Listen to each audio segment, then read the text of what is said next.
Are you familiar with the name Wayne Willett? How about Juan OSavin? If the answer is no, you're not alone. They're the same person. Going by the alter ego Juan OSavin, Wayne Willett has become a leading figure in QAnon circles. As I'm sure you're aware by now, QAnon followers believe some truly insane stuff. From the bizarre claim that Democrats are Satan-worshipping, bloodthirsty pedophiles, to the thoroughly debunked lies about the 2020 election being rigged. And followers believe some pretty wild stuff about this guy in particular. One of the craziest is that Willett is, in fact, JFK Jr. in disguise, the son of former President John F. Kennedy, who died in a 1999 plane crash.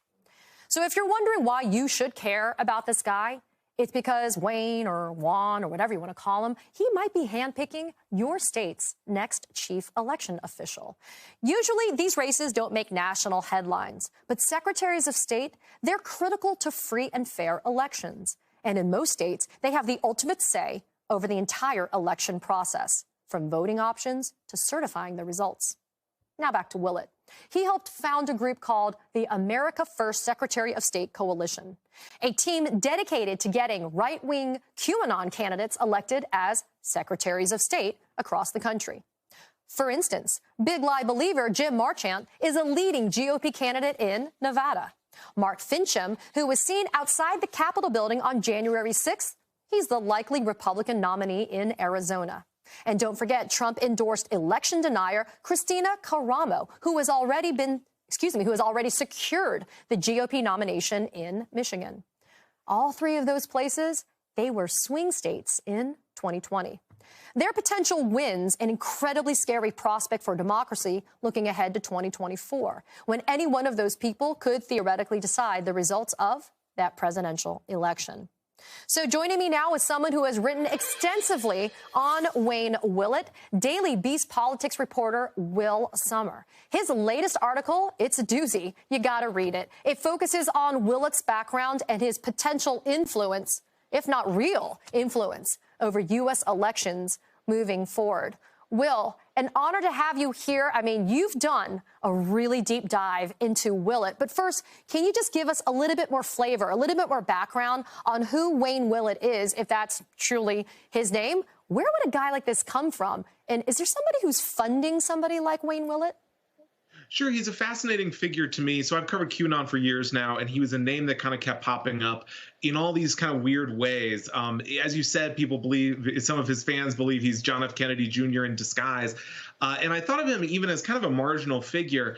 And then suddenly I started seeing these real politicians saying, well, you know, we all trust what Juan OSavin is saying, all this kind of stuff under this alias. So I started looking into him. This is a guy who's a private investigator in the Seattle area. He was involved in some kind of anti-Clinton shenanigans in Arkansas in the 90s. But he's basically like a workman's comp investigator. He films people to see if you're wearing the neck brace, stuff like that.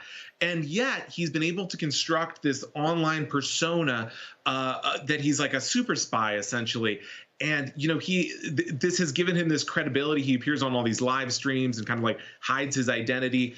And this has given him this ability, you know, to organize Secretary of State candidates and almost like a guru figure to these people, because they say, you know, well, we trust Juan, we do whatever Juan says, that kind of stuff. And so with this story, I wanted to finally kind of get into who this character really is and hopefully wake some people up to some of the forces at play ahead of the midterms. Yeah, so this guy, though, Will, he's not some, like, random outlier. You've written about some of his high-profile supporters. They include actors like Roseanne Barr and Jim Caviezel. Quickly, let's look at this clip of Caviezel on stage with Wayne Willett at a QAnon conference in Las Vegas last year. May you join St. Michael and all the angels in defending God and sending Lucifer and his henchmen straight right back to hell where they belong.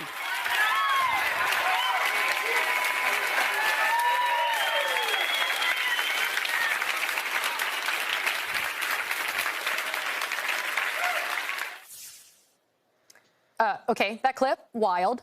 Despite having a checkered history, including financial problems, professional credibility issues, how does this guy have such a big influence, not only in the QAnon community, Will, but it looks like he actually is having some standing in the legitimate Republican political community?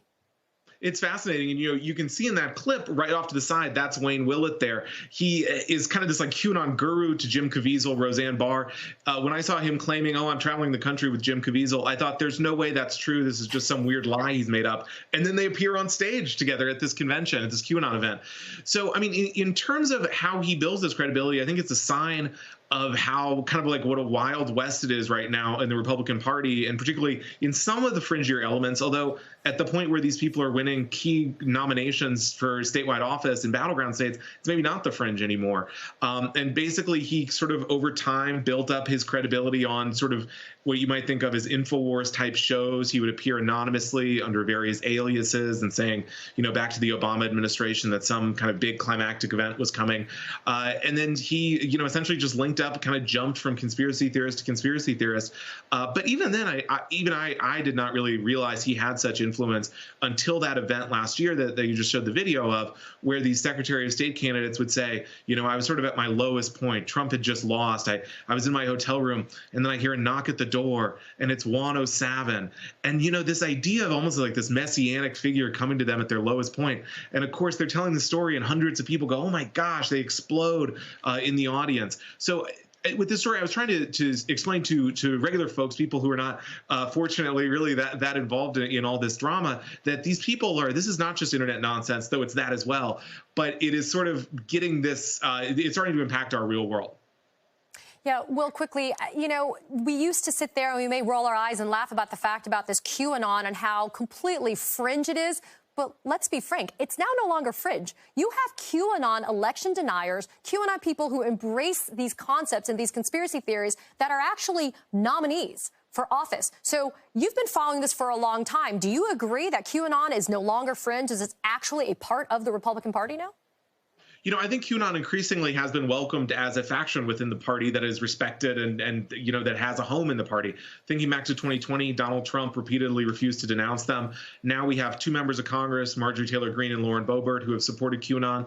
We're set to have a third, J.R. Majewski in Ohio, who's actually far more into QAnon than I think at least Lauren Boebert is. He cut a big Q into his lawn that you could see from an airplane. And so, I mean, this is, and I think this rhetoric has also been combined to the regular party. We think of all the accusations in Florida that teachers are groomers, that you can kind of just reflexively call your opponents pedophiles. I think QAnon in many ways has succeeded in finding a home within the GOP. Daily Beast politics reporter Will Sommer, you are a go-to read, and we will continue to follow you to see what's going on with QAnon. Thank you for being here. Thanks for having me.